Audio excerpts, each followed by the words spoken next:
Breaking news చూస్తున్నాం. Phone tapping పై బూరా నర్సయ్య గౌడ్ సంచలన వ్యాఖ్యలు చేశారు. ఆనాటి బీఆర్ఎస్ సర్కార్ ఫోన్ ట్యాపింగ్ విషయంలో చేసిన అరాచకాలు అన్ని ఇన్ని కావన్న బూరా నర్సయ్య గౌడ్ సినీ ఇండస్ట్రీలో ఓ యువ హీరోయిన్ విడాకులకు కూడా కారణమయ్యారని విమర్శించారు. ఆయన ఏమన్నారో ఇప్పుడు చూద్దాం.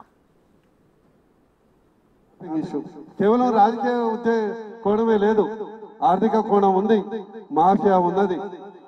అదే విధంగా పాపం ఓ పెళ్లి కూడా పెటాకులైంది. మీ అందరికి తెలుసు కదా. ఈ ఫోన్ ట్యాపింగ్ ఇష్యూతోని పాపం మన సమత అక్కదేని నాగ చైతన్య పెళ్లి కూడా పెటాకులైంది. మా మెడికల్ భాషలో దాన్ని ఏమంటారంటే ఆ జబ్బుని వయోరిజం అంటారు.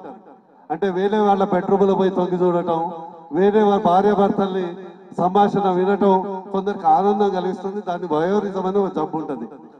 మా పాత బీఆర్ఎస్ పార్టీకి ఆ వయోరిజం జబ్బు కూడా తగ్గింది. ట్యాపింగ్ ఇష్యూ కేవలం రాజకీయ కోణమే లేదు, ఆర్థిక కోణం ఉంది, మాఫియా ఉన్నది. అదే విధంగా పాపం ఓ పెళ్లి